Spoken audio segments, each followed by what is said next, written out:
We're talking now with Barbara Ulichny, who was a former state senator and before that a member of the state assembly. And thank you very much for joining us. My pleasure. From Milwaukee, first a Democrat, we should mention, first elected in 1978. What was your campaign like and what was the legislature like in 78? Very different from what it's like today.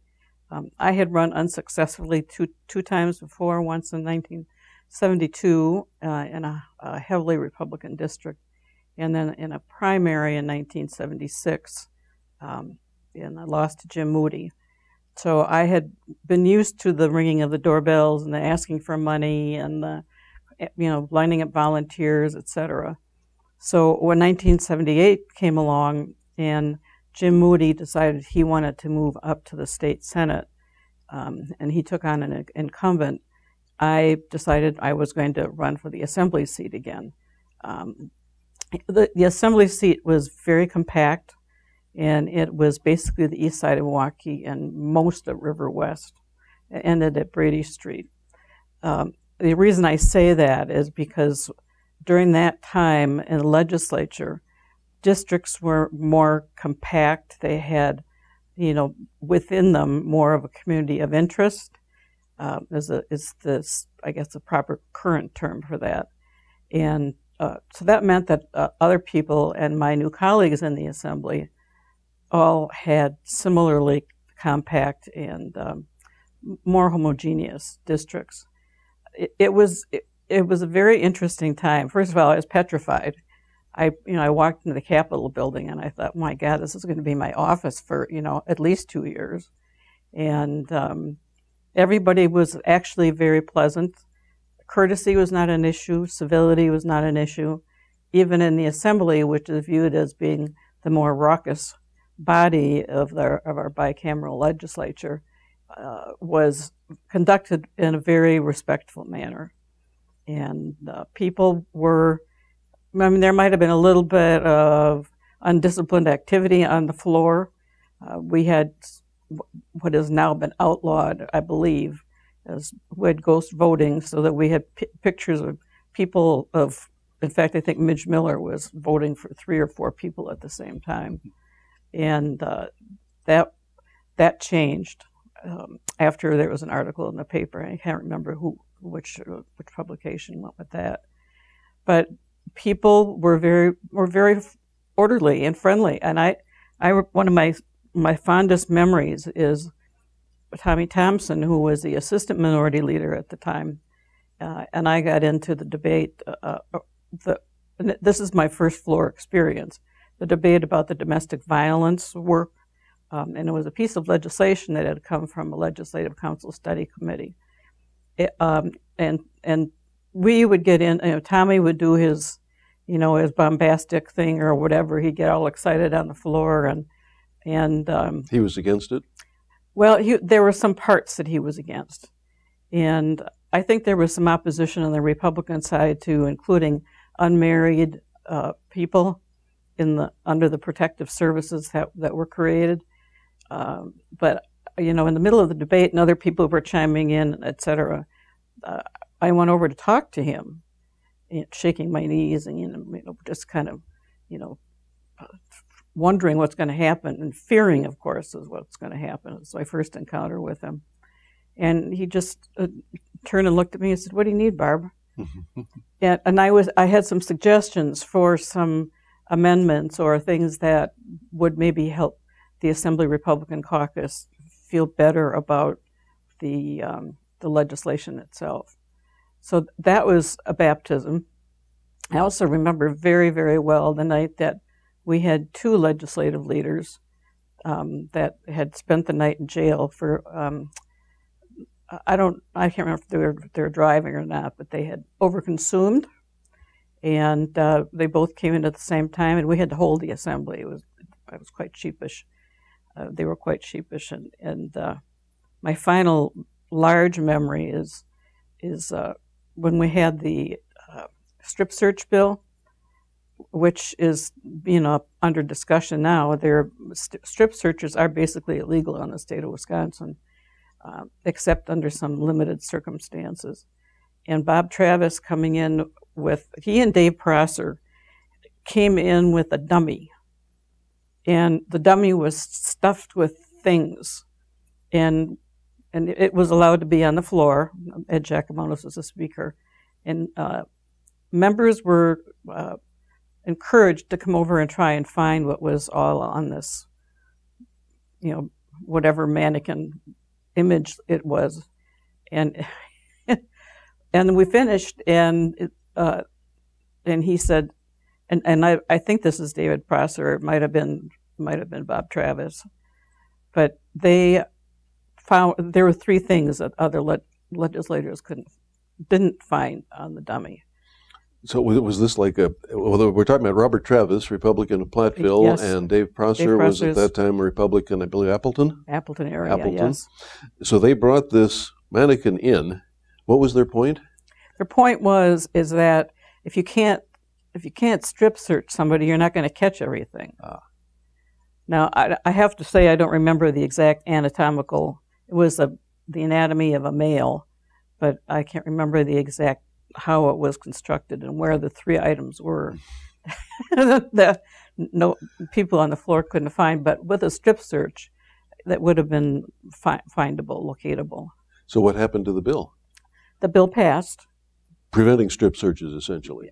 Except in extant circumstances, and those were very tightly worded, and they had to do with the threat of imminent danger, etc., for law enforcement, etc. You think that bill has worked as law? I think most people don't know about it. When we've had this discussion at the Milwaukee area police department now, because there have been some cases of officers doing some strip searching that was highly offensive and objectionable to the person who was being searched. And I found it interesting that nobody delved into what the Wisconsin statutes were. And in one day, in my opinion column page, they have all the, I think it was a Sunday edition, they have, guest opinions. A woman had actually checked the statute, and she said it might interest people to know that under section so-and-so and so-and-so, I can't remember the number, that strip searches in Wisconsin are illegal. Mm-hmm. And it was like one of those little things at the bottom of the page. I doubt if anybody in the Milwaukee Police Department read anything about it, but somebody who was there would have to, would be somebody who would remember. Apparently, neither the police nor the public follows the law. Then, what the legislature has been I'm doing. Sure that happens a lot. In fact, I think that one of the reasons I got interested in crime victims issues.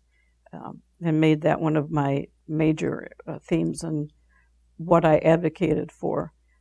In part, it was because of the experiences of the groups that I'd worked with before I was elected to the assembly.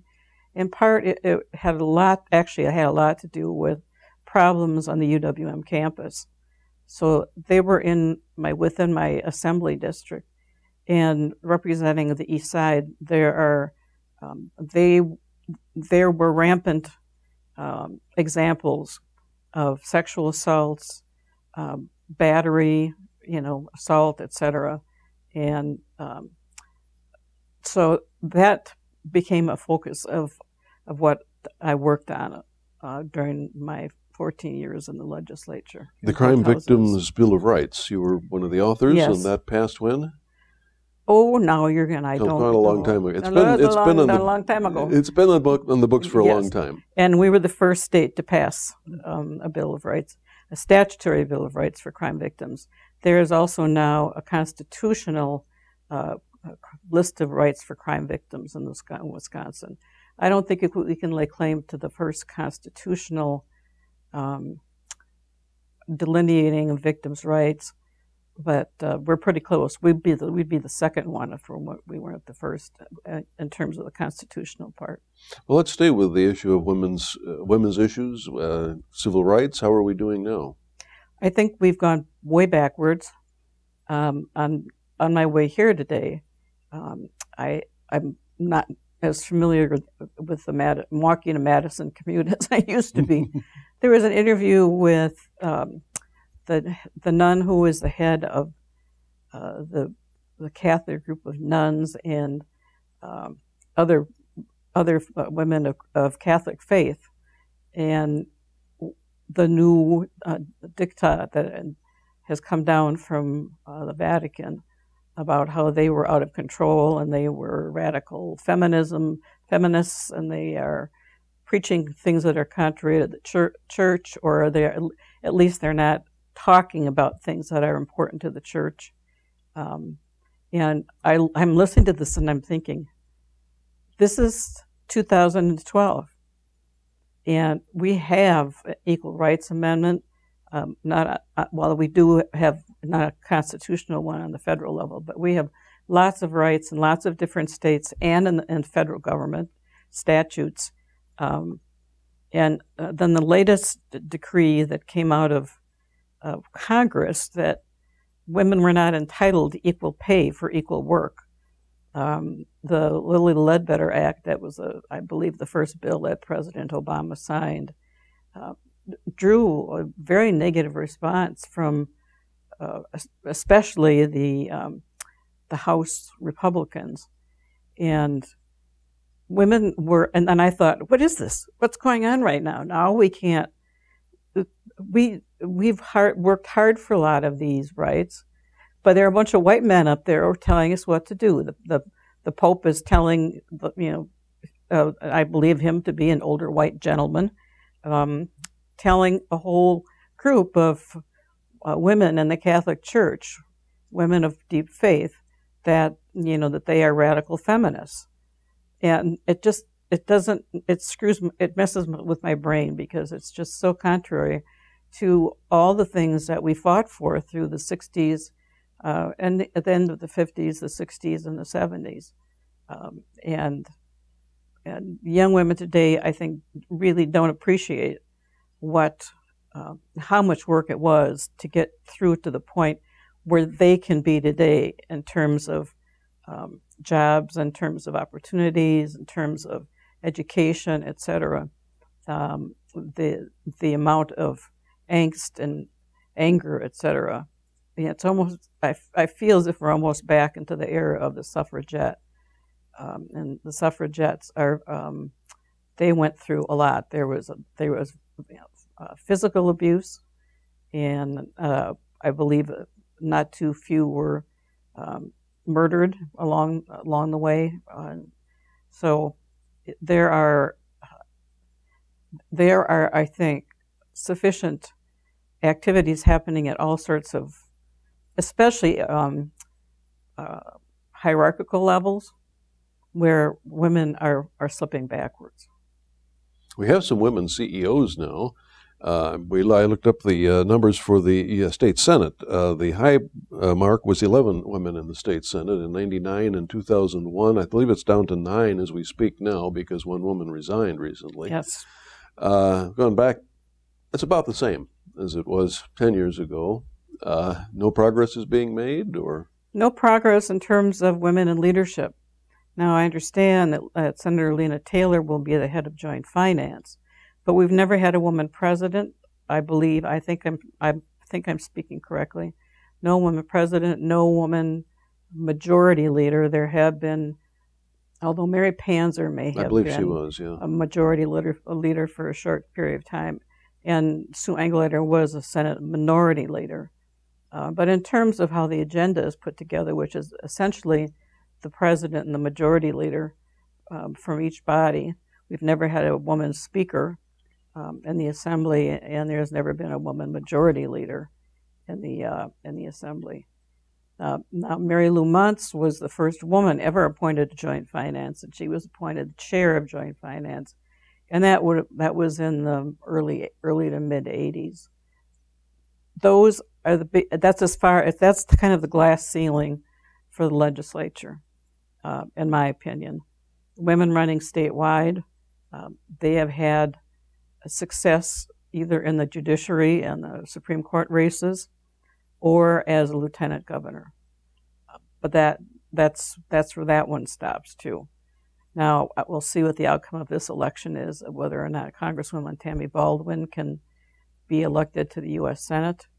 And we haven't really seen a very strong woman candidate for governor, at least in my recollection.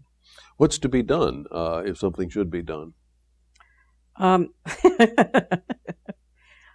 don't know that I want to talk about this publicly, but I think that well, first of all, go on the side of the women. I think that women need to coalesce around certain women or a woman that they want to have in a leadership position, and do it before it's all cut and dried. And because the decisions are really made by those four people, you know, the two top leaders in the Senate and the two top leaders in the Assembly, and those are all closed meetings behind closed doors, that they make those choices, and then just come out and they announce the what they've decided. So if women could unite around one candidate for a role in leadership at one of those four top spots, that would be very helpful. I also think it would be very helpful from the perspective of leadership to keep that right in mind, right before them. And I don't think that there is the kind of sensitivity that there used to be. I guess sensitivity on the part of leadership, that is. There's, I think, slightly more sensitivity to racial issues, and making sure we have racial diversity in leadership positions. But I just don't think it goes on their radar. I mean, and I walk into luncheons or meetings, that have a business orientation that are not involved in the legislature, although they might have some interaction, and they're all white guys in suits, and it's like the uniform. That is the uniform, and there are not too many women in there. So in terms of leadership in the private sector, I think it would be very helpful for every female who wants to get up the corporate ladder to find herself a mentor, or actually two mentors, one woman and one man, and who she can get to know, and then also get into a line position, get into positions that keep on going forward. Women are slotted into HR and marketing, et cetera, but they are not often put into product management or some of the other roles within the company. Treasurer, I mean, that, women are just as educated as men when it comes to math, and in many respects are better. In terms of unifying women, though, there are women across the entire political spectrum. We have Sarah Palin, we have women that were dead set against the Equal Rights Amendment. Can you get women together to do anything? Well, polls that I have seen show that the vast majority of women do believe in equal pay for equal work, and do believe that when it comes to health issues, that they should be, they and their doctor should be in charge of that, rather than, some faceless, nameless political body with a group of people which is largely made up of white men also. And there are some things that women can unite on, and because the overall question shows that there is a great deal of support for women's rights, especially equal pay for equal work. If you ask questions like that, that's quite true. Like, do you believe in equal pay for equal work? Yet if you ask people, are you a feminist? The same people that say yes, of course there should be equal pay for equal work, will say, no, I'm not a feminist. It's become a dirty word, and especially because, the word games that have been developed over the years. I mean, Karl Rove was not the first person. It was probably Pat Buchanan, when he was working with Richard Nixon, who developed terms and started using them in common parlance. And they were not pejorative words in and of themselves, but they bespoke an attitude of superiority on the part of their folks, and they're white guys, so that becomes their language. And they have demonized the term feminist, and of course now it's not just feminism, it's radical feminism. To some extent, have they demonized the word liberal?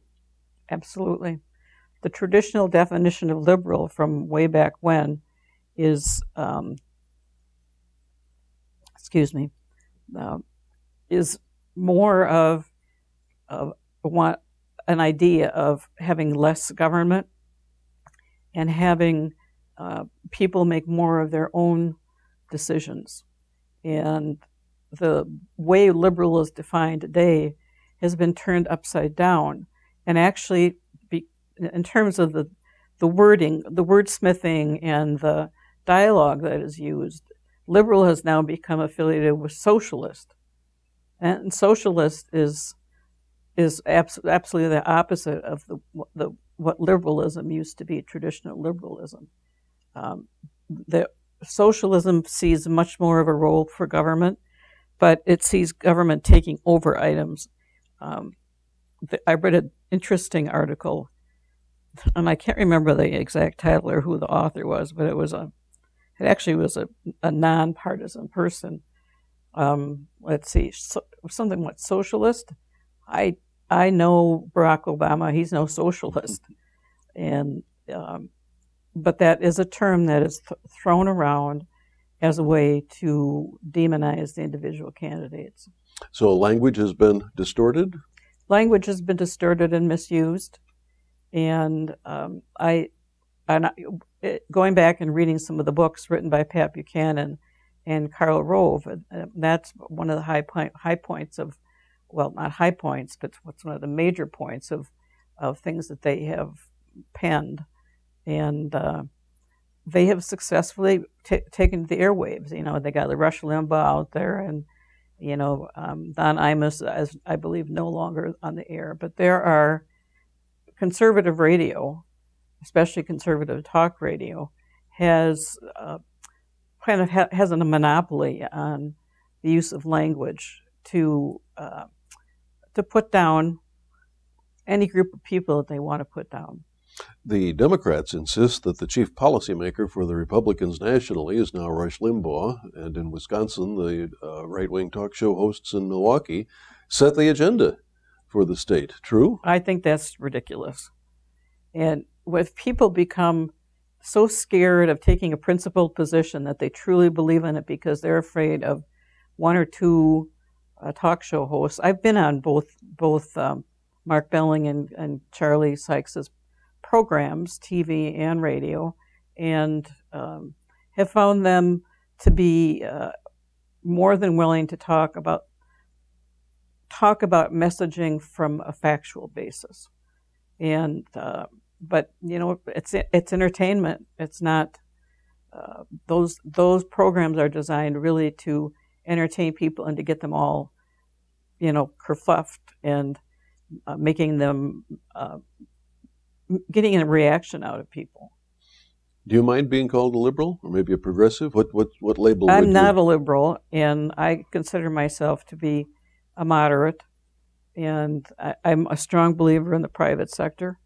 And one of the other areas in which I did a lot of work was economic development, and forged what I believe is a very good, respectful relationship with the business community, particularly in Milwaukee, but also around the state. I don't think that throwing around the term liberal is appropriate. And I answer these questionnaires that come in, and they want to know if I'm a Republican or a Democrat, and I just put independent down, because I vote for whomever I think is the best candidate. Do I dare ask who you voted for in the recall? Walker and Barrett, mayor of Milwaukee. I voted for Barrett because actually I'm a mayoral appointee. Oh, he appointed you to what? The Board of Review. The board. City of Milwaukee Board of Review. What does that do? What that does is, if you don't like your housing your house assessment, and you take it to the Board of Assessors, you appeal there first, and if they reach a decision that you don't agree with, then you take it to the Citizens Board of Review, and we get a chance to review all the paperwork. And you've been on a great many boards and committees and things in addition to the legislature over your career. Any particular ones stand out as something you'd be particularly proud of, or maybe the opposite? Maybe some board ought to be abolished. I don't know. Anything stand out in your memory? Not really. I have always aspired to being on a corporate board because I believe that's where a lot of the major decisions are being made, especially now with both the shareholders and some of the employees raising a ruckus at the shareholder meetings, at their annual meetings, etc., and are demanding more of a role in running the corporation and in setting the CEO's pay level. Those are issues that I'm mostly interested in, and that I've not had that opportunity. So I'm looking at it. I did not answering your question directly. I'm answering a question that you didn't ask. Yeah, well, how do you get appointed to a corporate board? Well, first of all, to have a lot of money, that would help, but I don't know how it's done. The money helps, but I think it also helps if you have a proven track record in the private sector. And I was told candidly once by a CEO of a major corporation that unless you've been in a C-suite, which is, the CEO suite, that you don't even get looked at for corporate boards. The other way to do that is there are nominating committees that are attached to, the board, and most times the nominating committee is staffed by and has a close relationship with the CEO. So then it becomes populated with more people who are friends of the CEO. And in fact, incestuous, that's the charge against the corporate boards, is that I'll sit on your board and you sit on my board and we'll vote each other fantastic pay packages. Called interlocking directorates is the economic term. That going on? Yes. Oh, yeah.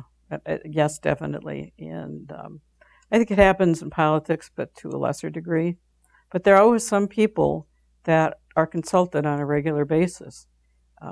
I've noticed that my former colleague, Mordecai Lee, who is very knowledgeable about politics and political science, he in fact teaches it at UWM, is about the only former legislator that is called upon for comment. And we do have lots of, in the Milwaukee area, lots of former legislative leaders. Jim Wehner, who is in Milwaukee, who is still very knowledgeable and keeps up with what's going on. He's not on the bench any longer, although I think he might be a reserve judge. It's John Shabazz is also very knowledgeable. He's evolved and changed over the years. I noticed today that Annette Polly Williams was quoted in the paper. I had not heard her name for quite some time. But there are other former legislators in the Metro Milwaukee area that could be consulted. And I'm assuming that Mordecai enjoys what he's doing. He does a good job at it, but I'd like to see a little bit more diversity in terms of the person to whom the media will turn first. For people who may be watching this series, they probably know already from the index, but we have done John Shabazz and Mordecai Lee. We've done oral histories with them. Mordecai Lee joked that he's a little too young for that. He's a little bit younger than you and I. But we went ahead anyway. We figure he has a nice job at UWM, and we figure he wouldn't be running for office again anyway. Do you have any thought about that? Ever thought about running for office again? I dream about this once in a while, and it's not. It's mostly from the legislative point of view, but I don't think. In fact, I know I would not fit in today's environment. I listened also to an ad with, I think her name is LaShondra. I remember her last name. She's running for the seat being vacated by Representative Grigsby, and she has a mediation background. She, believes in trying to smooth things over and not argue over issues, but have, a meeting of the minds and a serious discussion. I think she's woefully naive about that. In today's environment in the Capitol, I understand that things are just are really very not conducive in order to have that kind of environment. And in Congress, it just is multiplied several times. Apparently, ideology rules. You're criticized by your peers if you socialize or even say hello to somebody from the other party. Has it gotten to that point, apparently? It's gotten to that point. A former colleague of mine, after I left the legislature, he was still there. He said, you know, Barb, how we'd have these disagreements on the floor and we go into caucus and we talk things through. He said, now they hate each other.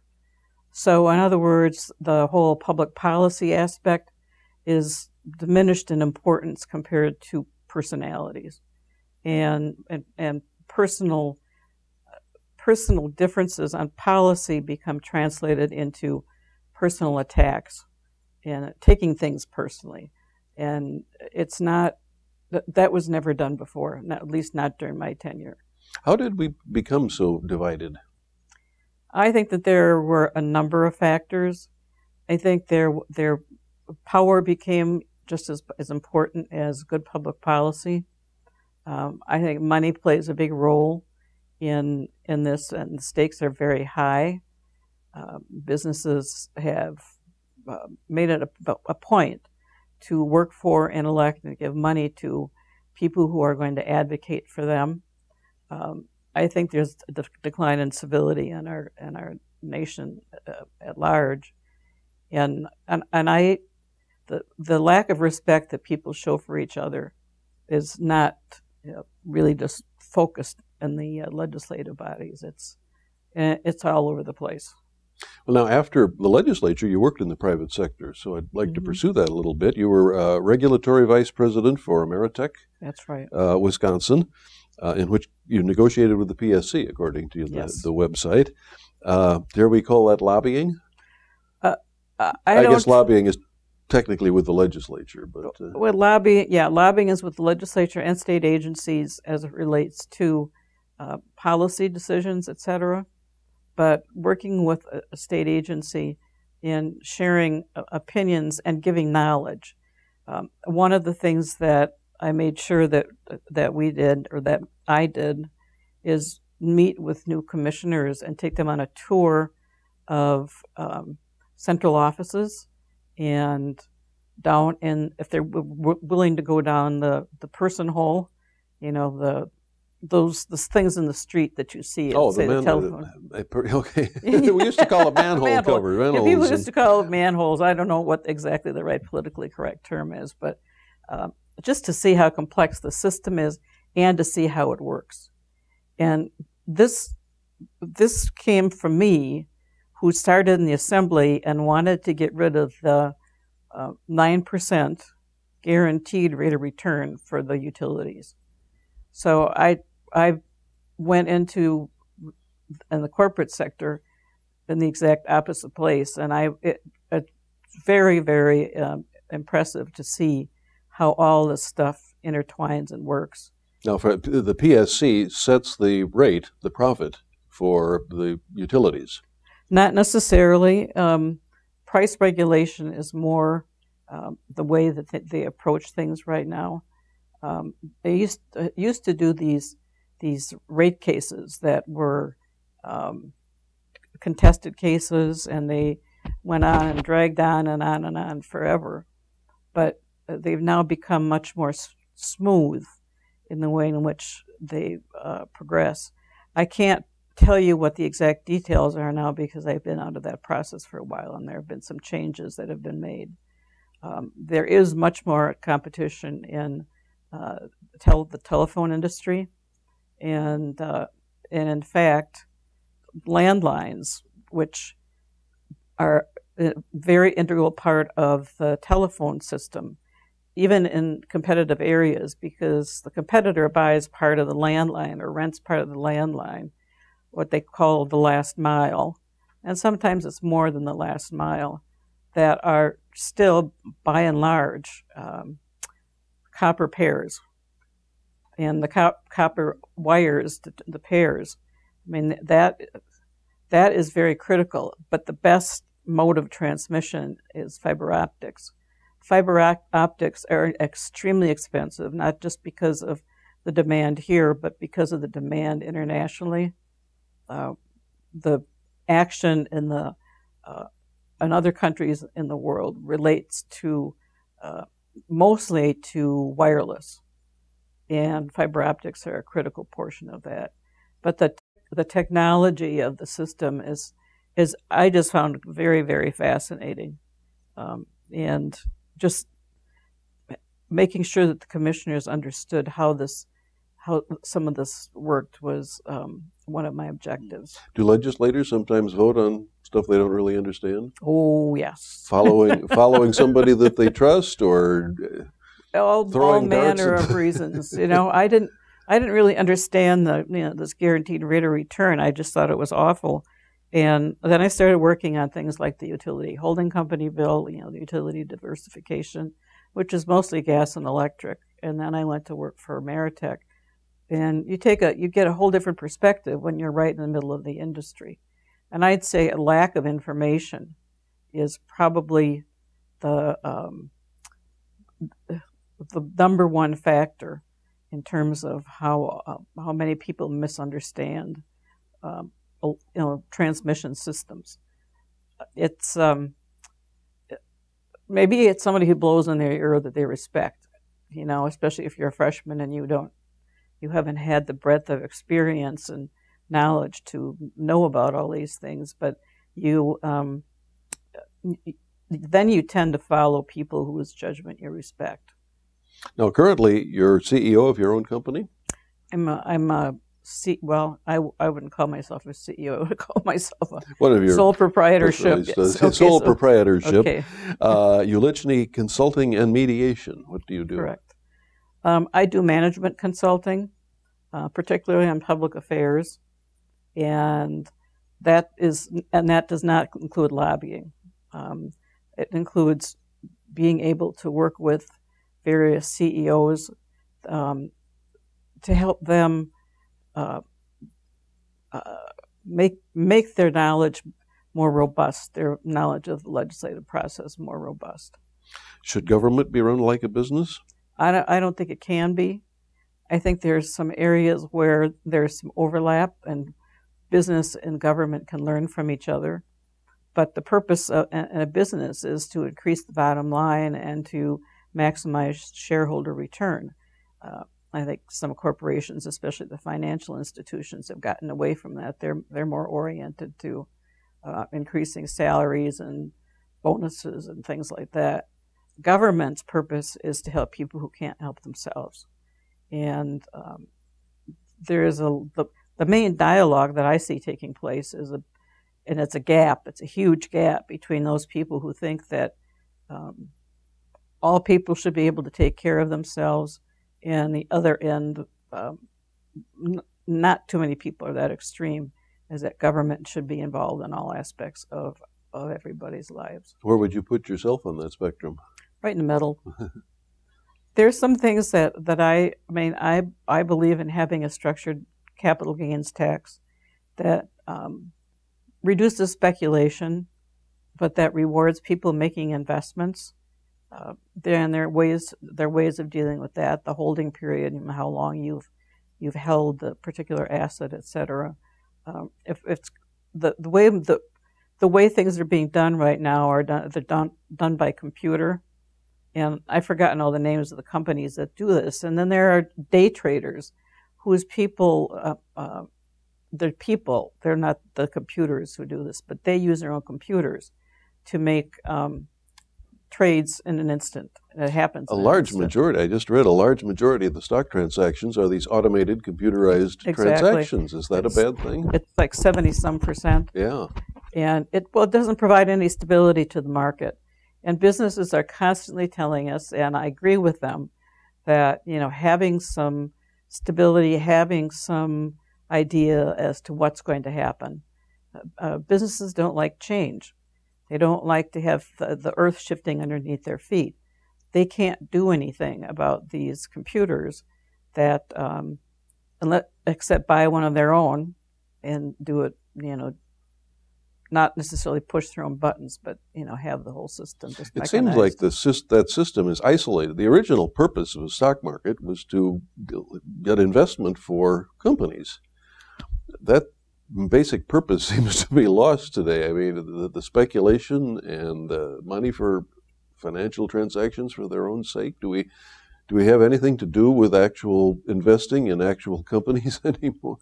Well, the Facebook IPO, initial public offering, was, I think, an example of how stock market changes or transactions are not necessarily reflective of the value of the underlying asset. I mean, people use Facebook constantly, individuals, I'm talking about individual subscribers, and a lot of money is made from advertisers who can advertise on Facebook pages. But when the IPO was, it first was offered, it didn't meet expectations. So, okay, expectations whose? Mm-hmm. When you look at the underlying value of a company, that's what's more important, or should be more important, rather than these paper transactions and the mechanized aspect. I think that takes the whole human judgment factor out, and it takes a whole analyses out if you have computers running the world. And I've heard statistics upwards of 70% are done by the mechanized computer systems. Since you've been involved in the private sector, let me ask directly about the Supreme Court decision. Are corporations people? Corporations are made up of people, but I don't believe corporations are people. Corporations don't pay tax. People pay taxes. Corporations pass them along, is what yes, exactly. I remember my property teacher in law school always used to say, when this happens or if this happens, the rent just went up, and linking activities that really make the final incidence of a tax, which means, who it finally falls on, is like following this and then that, and it finally gets down to the people in that lower racks or whatever, the income brackets, they end up bearing the burden of a lot of the taxes. That's one of the startling lessons that I learned covering the legislature. I did not take economics in college, was businesses don't pay taxes. Businesses have to pass along all of their costs, including taxes, to their customers, or they lose money and they go out of business. So, I mean, or ultimately it's people, but cutting benefits and wages and salaries for their employees. I mean, the pass-through mechanism is always there. Everybody wants to avoid paying taxes. Mm-hmm. So, especially the people who have the power to do so, and to figure out how to pass things along, they end up with a lot of wealth and not the tax liability that other people, further down the line, the food chain, probably are the ones end up paying. Well, why did you get involved in politics in the first place? I was raised, I'm a product of the 60s. I graduated from college in 1969.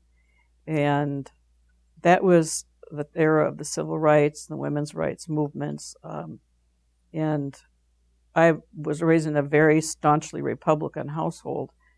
But I also went to a conservative school.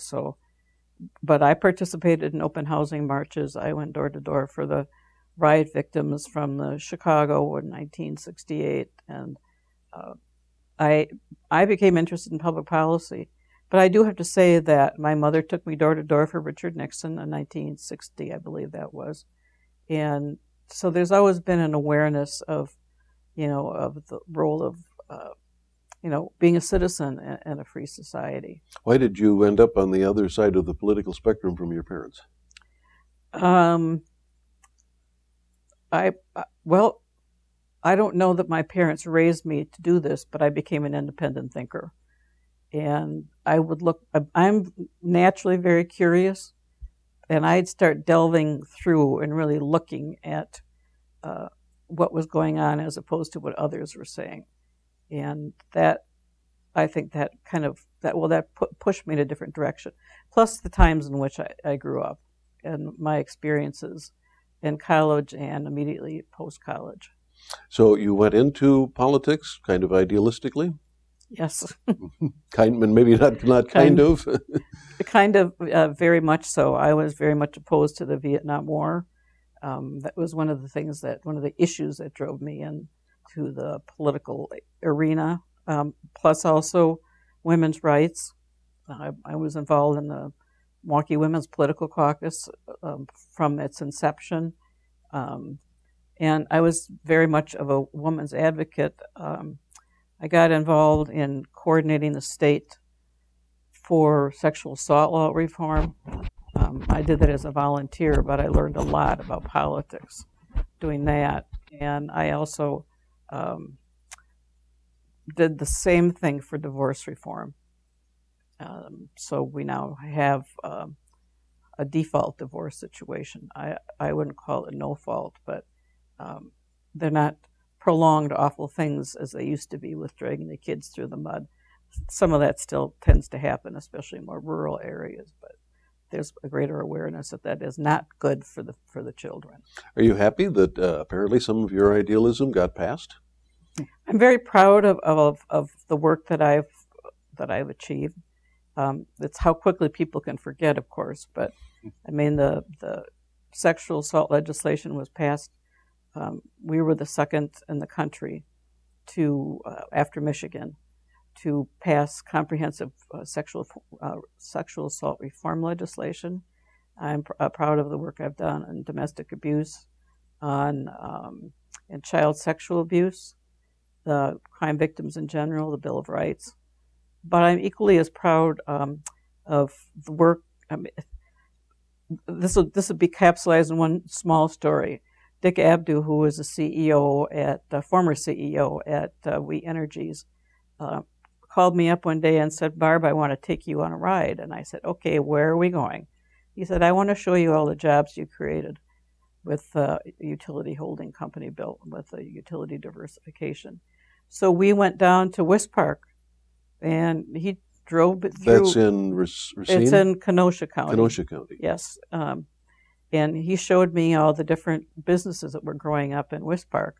And even today, I believe it's still successful. And Jerry Franke, who is the head of the group, is still doing transactions with companies who want to come and enjoy the lower property taxes that are in those areas and lower transportation costs. Because of companies that have come in.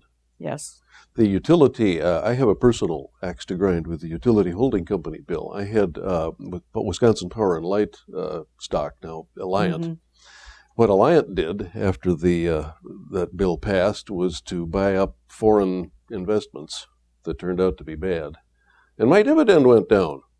And I had that for dividend. I did not expect a utility is supposed to be for dividends. I mean, that's what most people buy it for. It's not a growth stock where the CEO comes in and doubles the size of the company or something. But they tried it and it didn't work. So it can go both ways. I have no insight on what the management at WP&L had going on in their minds at why they did that.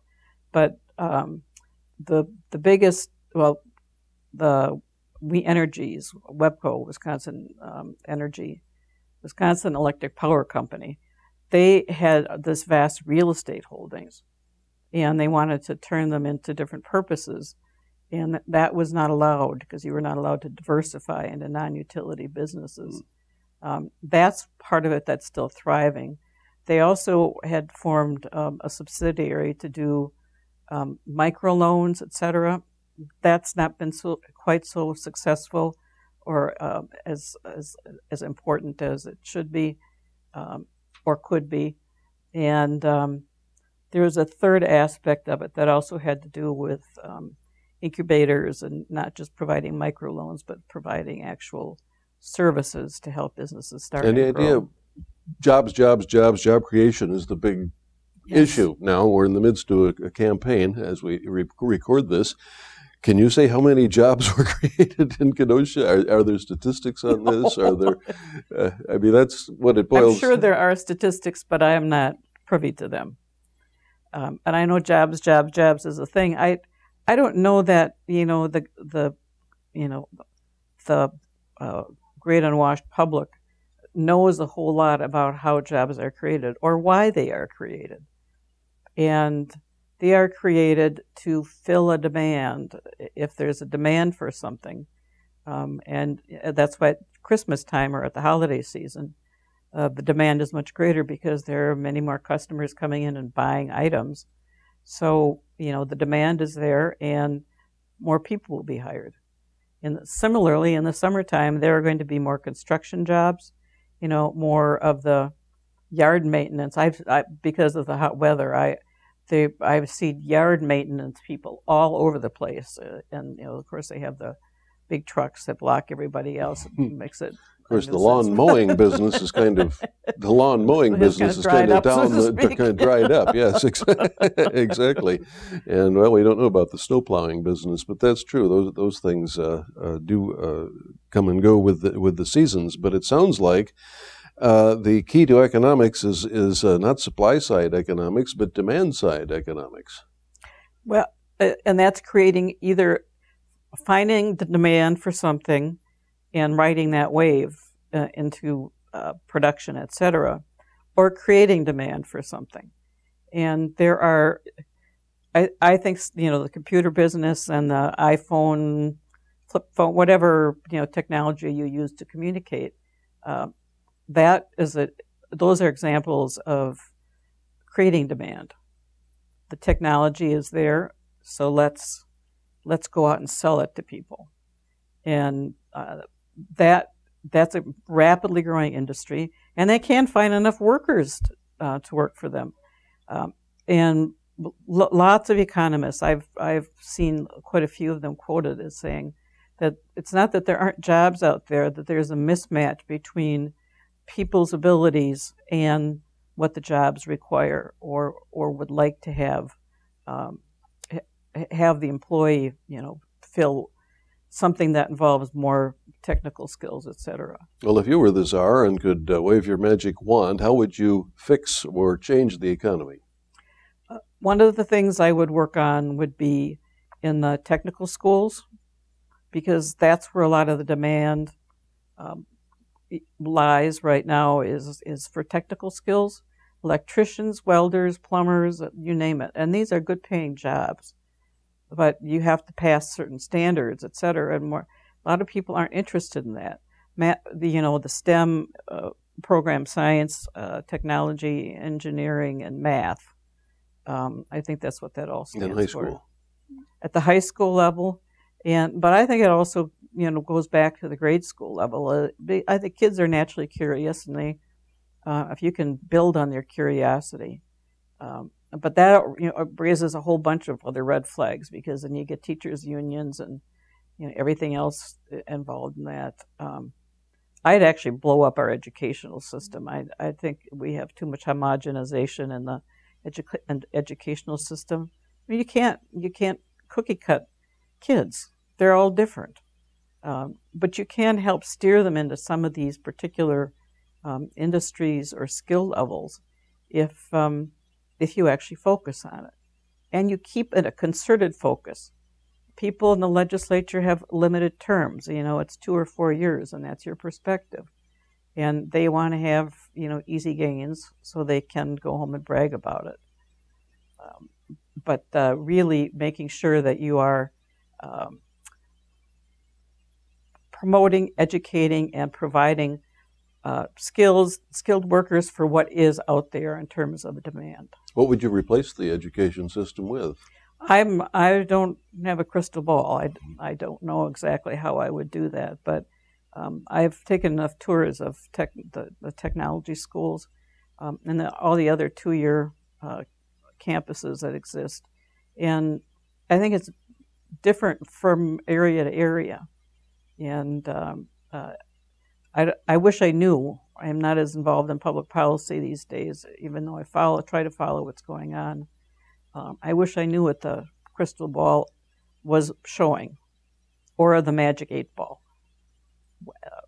whatever it was telling us to do.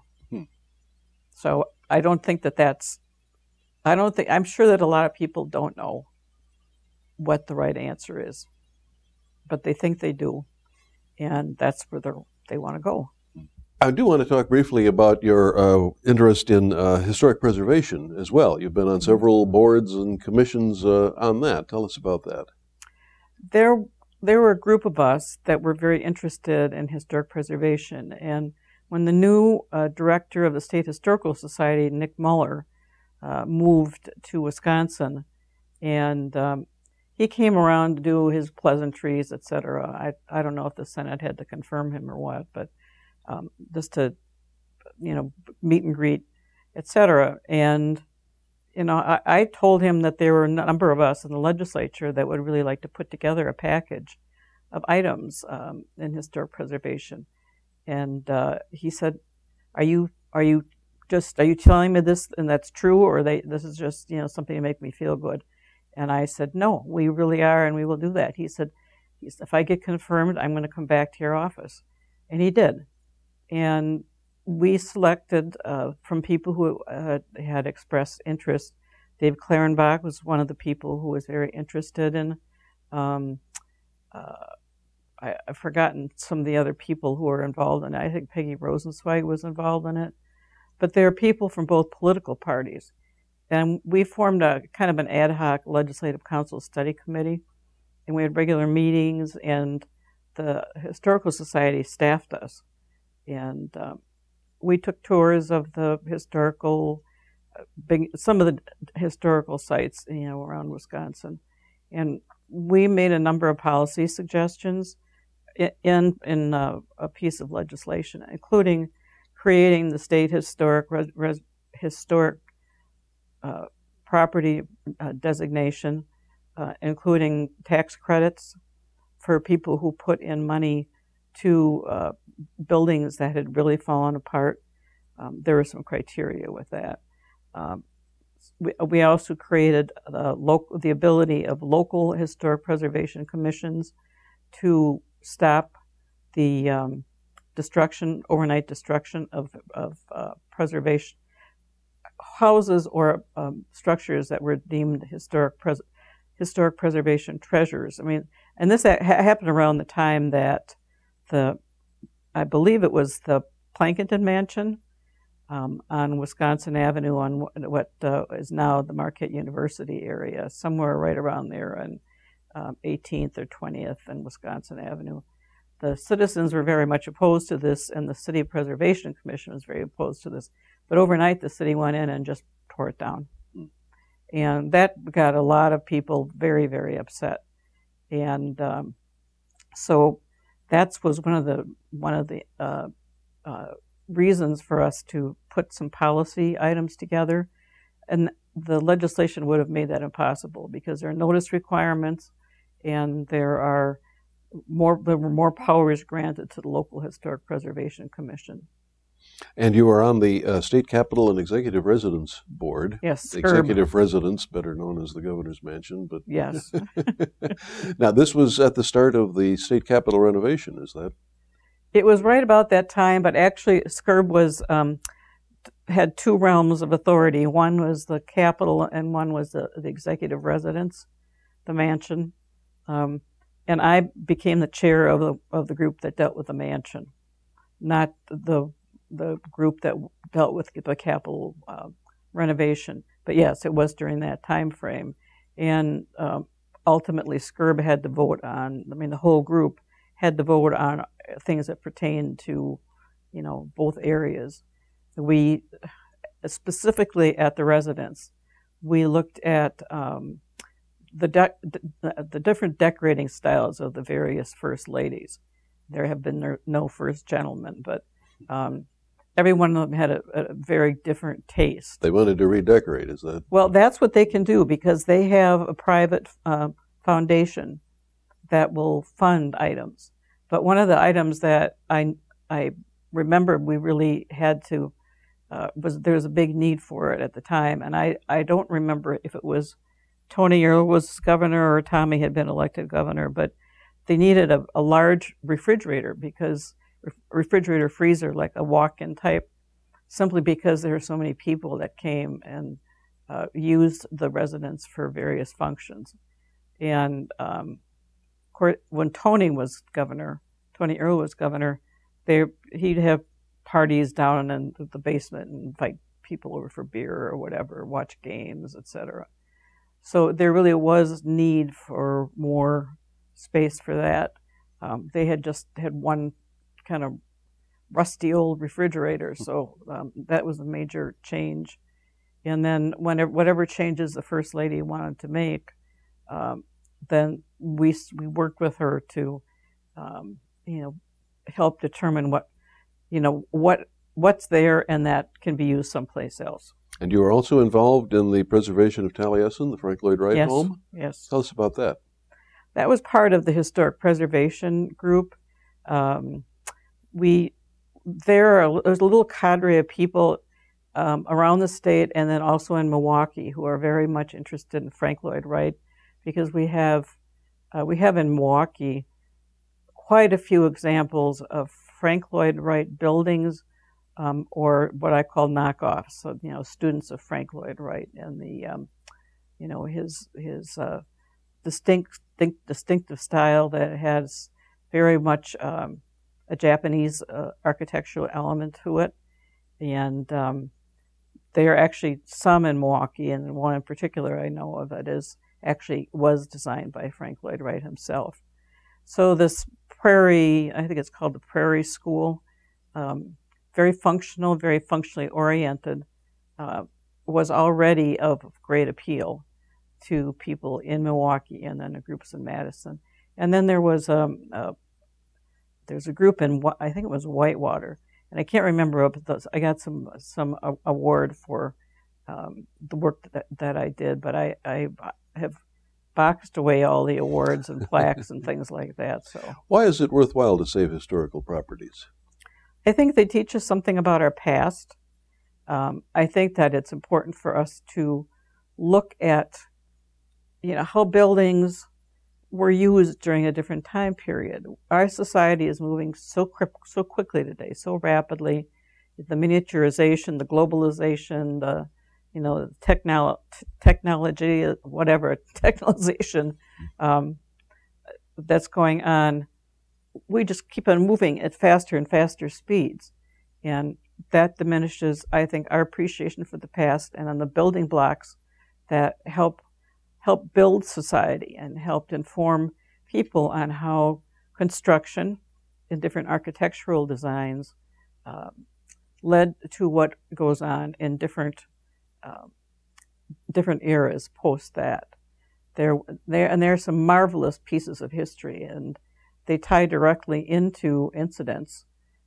Here in Madison, what's the name of the restaurant or the bar? That's what Al Capone used to hang out. So we have lots of rich architectural history in this state. Plus, we have a lot of I wouldn't call it archaeological. It's more, it's probably anthropological, but maybe a little archaeology is. Are the Indian mounds and burial sites? They tell us something about health issues that existed early on, housing issues, how people lived, and I think we don't lead as rich a life if we don't inform ourselves and keep ourselves informed about all that's led up to what our society is today. Has the public and everybody become more sympathetic with this over the last few decades? I mean, in the past, plowing under Indian mounds and tearing down old buildings, nobody seemed to care. We seem to care now. Is that progress? Well, now we seem to care about the garter snake, the Butler garter snake. But I think we do have more of a preservation mentality when it comes to older buildings, and because we have what I think is a pretty widely approved of structure or process for dealing with older buildings. the building that is being worked on in Milwaukee I think it's on Milwaukee Street, and it's going to house a hotel and I think maybe a bank. But they have done lots of work to preserve some of the basic architectural design, and it actually looks really nice. When you look at some place like City Hall in Milwaukee, and you go back and you learn the history of City Hall in Milwaukee, the tunnel that used to be, or the party rooms that used to be, and see I think some of them are, most of them are probably gone already. There are glass panes in the floor, and underneath the street was the sort of city red light district, and it was right under City Hall. And in these glass panes, you could actually look up women's skirts to maybe try and select which fair damsel you wanted to try in court. But I mean, and I don't know all the details of all that, but you hear these things, and they have to have at least some grain of truth to them, because I've heard them more than once and from more than one source. Commission Row in Milwaukee in the 3rd Ward was the home of a large part of the Italian population, a lot of whom were wiped out in the fire in the 3rd Ward, and I can't remember what year that was. But Broadway Street, just south of 794, is still there. I mean, they're building things onto and within these historic structure. The Cafe Benelux, which is a nice restaurant on a roof of one of the buildings, and then you go back and go to the Historical Society, the Milwaukee Historical Society. You see the photos that were taken during that time. And then you can go look at the building. It's right there. I mean, this was a part of our history. And I happen to think that understanding history is very important, so that we don't divorce where we are here from what happened by our forebears. If I remember correctly, the legislature, the state, when Tommy Thompson was governor, kicked in, I think, $8 million to help rehabilitate Taliesin, Yes. Frank Lloyd Wright's home. Would that happen, $8 million for a purpose like that? How would you justify that to a taxpayer? Well, at the time, there was a high degree of sensitivity and understanding of preservation, especially in the Milwaukee area, because of the Plankinton Mansion being torn down literally overnight and without approval. And I think, a lot of people have gone out to that area. They go to the theater out there. They go to golf in the Taliesin area. That's a house on the rock. I mean, it's a major draw for tourists. So a lot of people were aware of it, but it was not open to the public. Well, really, Taliesin was functioning as a school, and so that it wasn't available to the public to see. But nobody had put any money into it. There's a lot of deferred maintenance, and of course, there was a big argument between the preservationists about whether it should be replacing with the original material, even though there are some other materials that at that point were available and would last longer, would have greater longevity, etc. So usually we agreed upon it amicably. But it was very much of an education. You think that could be done today with the consciousness of taxes and budgets and stuff? $8 million? Probably not. Probably not. You'd have to cut somewhere else. But even getting we had a fiscal estimate on it because of the package that passed, separate and apart from the Taliesin expenditure, had with the tax credits. We did have, the governor vetoed, Tommy was the governor then, the governor vetoed that particular piece of that part of the legislation. Tax credits, you mean? Tax credits, yes. And it came back a second time after repeated little tussles with his office, and we just kept on going on it, and then eventually that passed. So you can ask other people who were involved at the time about some of the comments that were made, but I'm pretty persistent, so we just didn't give up. Well, let's talk about money and campaigning. How much did you spend in 1978, the first time you were elected? Oh, it was under $10,000, like $7,800, something like that. Raised from friends and friends, family, tap everybody you know. Well, friends and family, that's about it. As you run as a non-incumbent, you don't get PAC money. In 1980, when I ran, I took public financing because I wanted to see how the mechanism worked, even though I knew I could raise, more than the limits, et cetera. But I just wanted to see how public financing worked. Now, you had a pretty safe district, though. After the first time, yes, after I was elected the first time in 1978. Then things changed during reapportionment. And when Jim Moody went elevated to Congress, I wanted to run for the Senate seat, but all of a sudden, we were in a Senate seat that then it was an even-numbered district, and even-numbered districts were not up at that particular point. So I'd started campaigning. I was campaigning for over in Merrill Park and what was called the 30 bus route, and anybody who was going to run for the state Senate, it really was. It was to be the east side, kind of connected, down in the valley, and then going up over in the Merrill Park area. So I was ringing a lot of doorbells in a lot of different places, not knowing where the district would end up. Oh, in 80, this was before the redistricting was finalized. This would have been in 82. Okay. When the district disappeared. I mean, the district that was before, which included the east side, the downtown, and the near south side, represented by, I was on the east side, and then Steve Leopold's district, and then the late Joe Serwinski's district on the south side. And then all of a sudden the east side gets put in with the North Shore after reapportionment. And the seat was not open. It was not open to run for in 1982.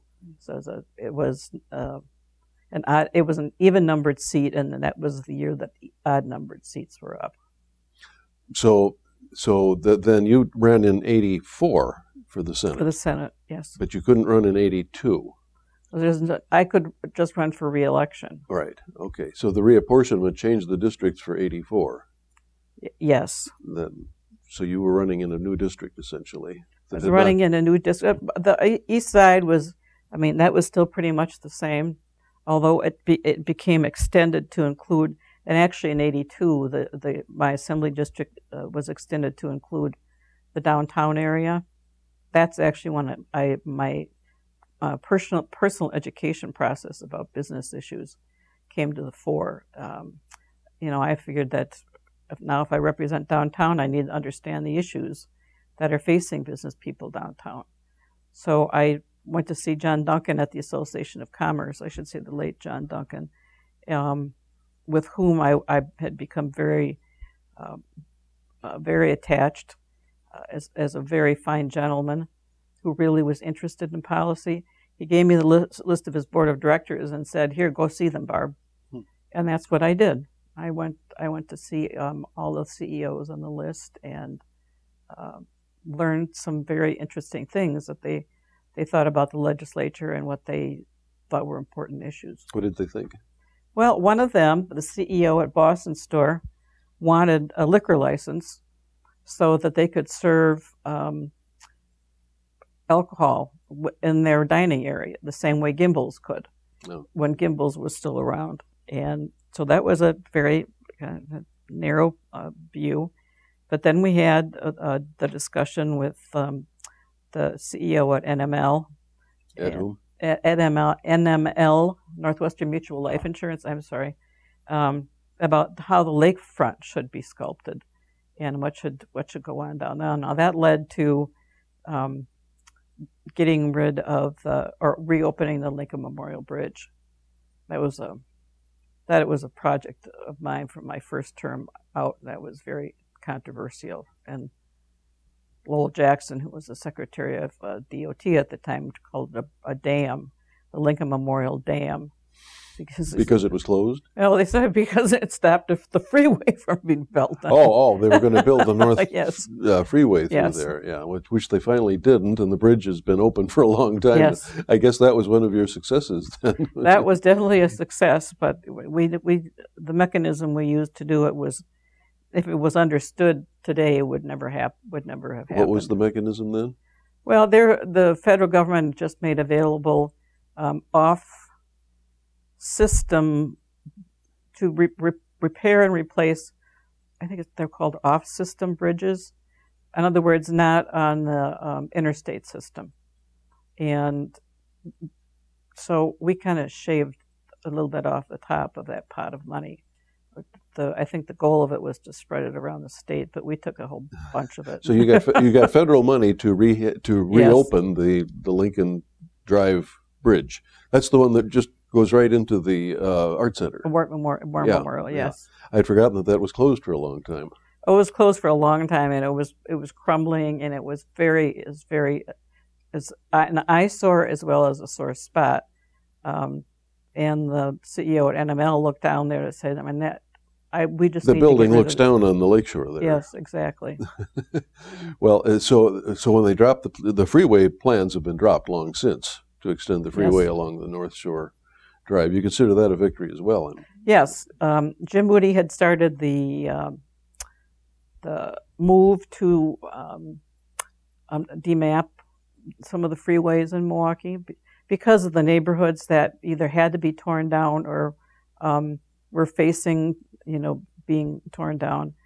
And when he went to Congress, we continued the work. So even though my name was on the demapping legislation along with Steve Leopold, Jim Moody was really the one who started all of that. This would seem to be meddling in local affairs. You're talking about local issues like granting a liquor license. That's a very local affair. Didn't the local people say? No, they liked it. As long as they didn't have to pay for it. They liked your intervention. They liked the intervention, yes. Well, I had worked for the city of Milwaukee before, so I knew a lot of the traffic people and the construction people. And one of the things that was unknown to a lot of the public that I think once they became aware of, support for a lakefront freeway just collapsed.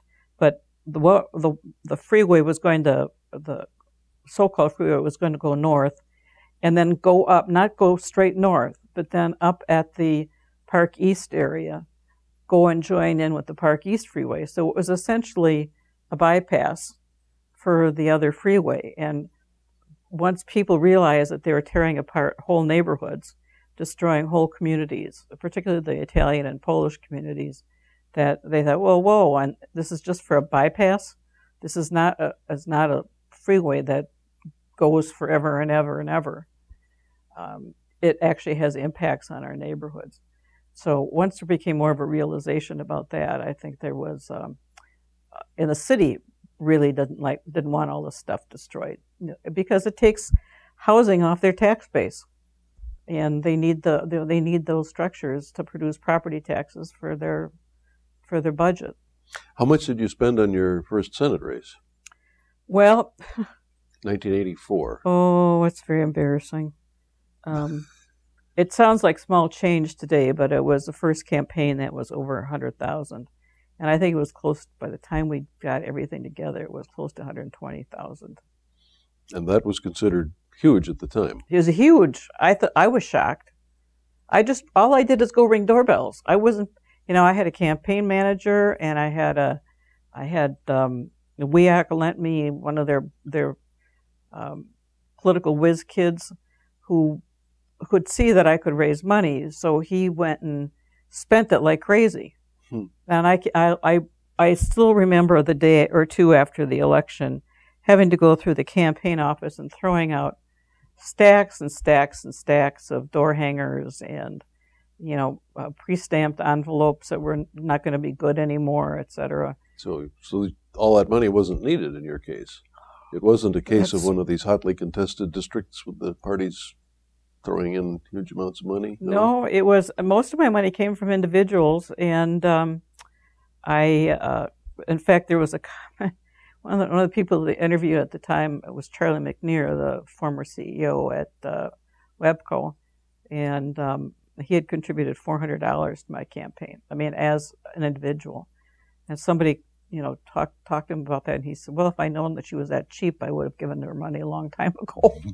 Or if I could buy her for that small amount of money." Our politicians bought. How much influence does the money have? Not a $400 contribution, but $10,000 contribution today, let's say, or $100,000. Does that buys access, doesn't it?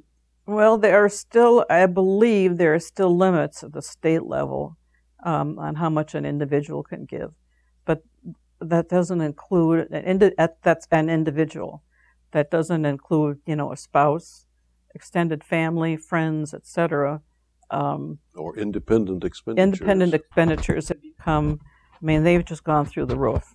And the independent expenditures are the ones that I think have the most possibility of creating mischief in terms of votes. During my tenure, I did not see, witness, or participate in any kind of trading money for votes.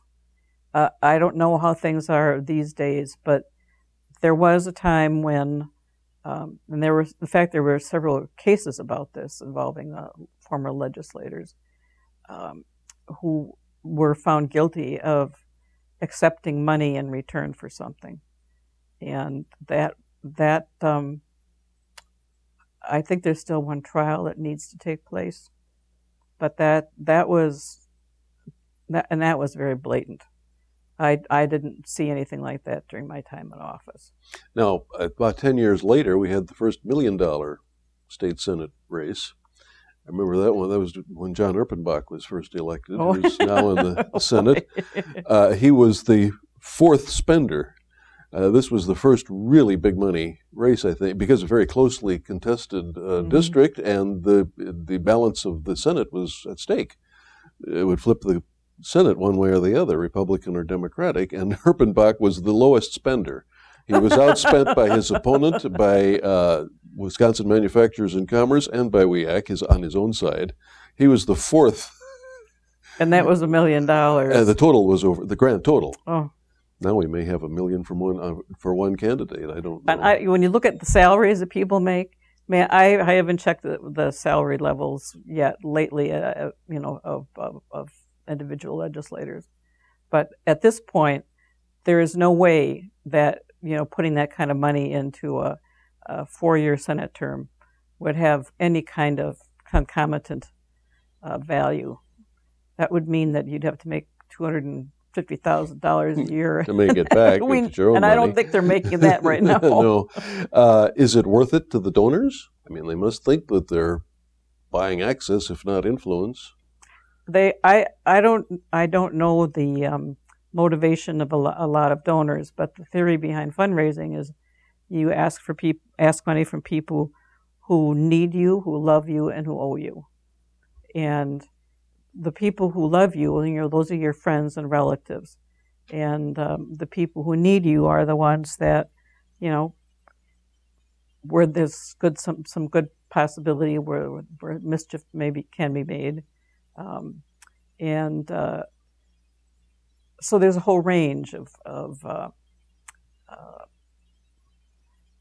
attitudes about giving money to individuals or to these super PACs or to the individual independent committees. That's one of the things that turns me off so much about politics these days. And I did not agree with the Citizens United case by the U.S. Supreme Court. I think when my basic philosophy is to not put limits on individuals giving, but to make everything public. And Citizens United put the kibosh on that. If you were starting over today, would you consider running for office in today's climate? No, not today's climate. I loved my job. I loved my district, my constituents. I had great respect for my colleagues.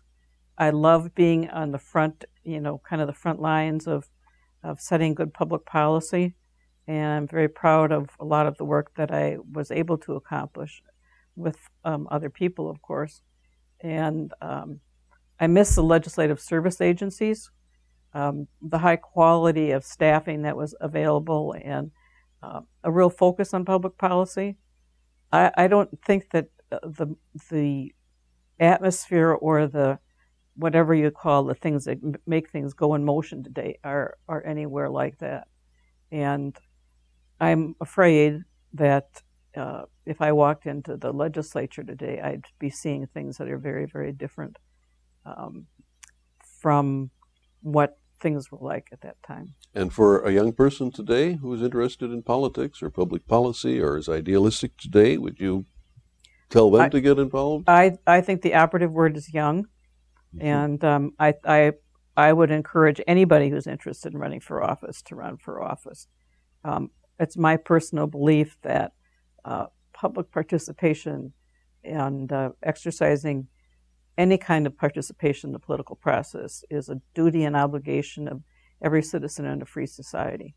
Yet today, if you run for office, you're running the risk of vicious attacks, the necessity to raise huge amounts of money. The candidates today spend most of their time on the phone raising money, I understand. In spite of that, if there's a idealistic young person, they should go ahead? I think the only way we can improve the quality of what comes out of the legislative process is to get new people. And people who respect the institution of the legislature itself. And I won't wax on about the institution of the legislature, but there's something particularly special about the institution of the legislature. And I believe respect for that for the legislature has become lost among the people who are there now. And I don't believe that it's going to come back. It will come back very quickly. I saw the beginning of the tipping point in the early 90s, late 80s, and that's why I decided not to run again. I just thought, I don't want to work with these people for another 4 years. Oh, how do we turn it around? I wish I knew how to do that. It would be new people, but as long as Citizens United is the law of the land, we're going to have lots of secret donors giving money to candidates, and I think that's an aberration of what a democracy is all about. So I'm very pessimistic about the legislative decision-making that takes place in Madison these days. What about the future of your own profession, mediating? Conflict resolution? Are you enjoying that? There are lots of conflicts to resolve. Yeah, there's a big future, I suppose, in that field. Talk about a growth industry. But how does that work? Tell us briefly about how that works. How do you're called into a case? What happens? Clients come from a variety of sources, and I'm actually I'm a member of the conflict. Is this our CCN? I wrote it down somewhere. You wrote Certified Dispute Resolution person. Well, I did get my certification from Marquette University in dispute resolution, but we have a group of other mediators and some arbitrators that. What's the difference? Arbitrators, a decision on them from them is binding, and mediation, you can always walk away from the table. And increasingly, if you look in the credit card company or financial institutions with which you do business, they have boilerplate language, and it's mostly it started as arbitration, and where you decide between one side and the other, you make a decision, and it's like the force of law. Mediation is totally voluntary. People can walk away from the table at any time. And they basically work out their own agreements. And the role of the mediator is to help encourage and to bring out issues that may not be on the table. And mediation sometimes is not surprisingly, is not about money at all. It's about feelings. It's about wounded pride. It's sometimes all the person needs is an apology. In the case of arbitration, these binding arbitration contracts, it seems that those abrogate the constitutional right to appeal to the courts. However, you can contract around anything. That's what I learned in law school. You can contract around a statute if both parties agree. So if someone agreed to become a slave, that would be legal? I don't know that I test that kind of extreme, but there have been some legislative changes now that, and I believe they're at the federal level. That's been as a result of litigation, not legislation, that would allow an appeal from an arbitration, from an arbitrated decision, that is, to the court system. Previously, arbitration meant that you had no recourse. That was it. But now I think that there's a move towards making the arbitration less, not necessarily less mandatory, but more appealable to the judicial system. And mediation, do you enjoy it? I enjoy. It's very much of an extension of my legislative career, because we work together collegially. And when we created the Department of Corrections, it was, just a handful of people. And, the prison guards were very much opposed to having a separate At the time, it was part of the HNS, Health and Social Services? Yes. And, but we talked, and we worked out issues, et cetera. And I don't believe in yelling and screaming on the floor. I believe in working out policy differences prior to when you get into the arena. And that was, at the time, was much more about how the Senate in particular operated. And to give us an example of a mediation, people come. How would I employ you to be a mediator? Well, we're just beginning to do our marketing, and we have a website, our consortium. It's a conflict consortium network. I think that's embarrassing to not be able to, because we're just in the beginning of all this, and dealing with the marketing and the development of the business is in somebody else's hands. But people would find you through a website. They'd find you through word of mouth. We plan to do much more direct marketing, and different municipalities keep a list of mediators. There is a Wisconsin a statewide group. It's all it's certainly not complete. It tends to have a lot of domestic oriented people who work on family matters, child custody, possessions, etc., and more people more into the family oriented. But it's in negotiating people skills. It's similar to legislating. It's very similar to that. I mean, there's a lot of landlord-tenant issues.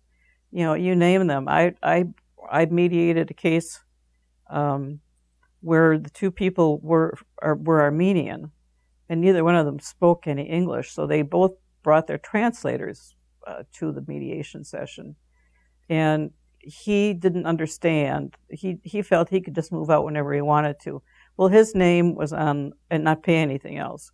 His name was on the lease, and we had to go through the explanation of what leases contracts mean in this country. That part was interesting because once he realized that this is a contract he'd signed and that he was financially on the hook for it, he just kind of collapsed.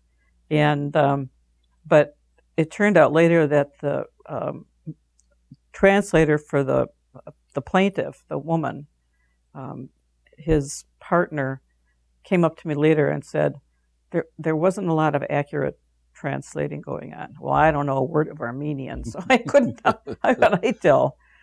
But I didn't get a similar complaint from the translator for the defendant. Sounds like an interesting job, though. It's very interesting because it's oriented to reading people and being able to assess what their real goals and attitudes and desires are as a part of this, trying to resolve the conflict. Do people always know what they want? No. That'd be another complication, I assume. That's another complication. But the good part about mediation is that you don't have to always you can do extra legal things that are not necessarily judiciable types of issues. When I mentioned apology before, or I mentioned, or in some of the other cases that I've been involved with, there are some things that you can put in a mediation agreement that you really can't put in a contract. And there, as I said, an apology is probably the one thing, that doesn't really show up in a contract, that you're going to apologize for something. But one of the things that a mediator has to ascertain at the beginning is whether or not the people, the disputants, want to have a continued relationship, or whether or not they want to just cut it off.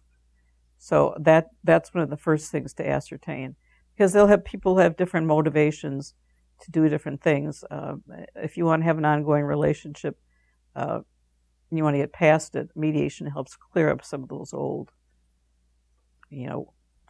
what do you call it, antique pieces or something like that.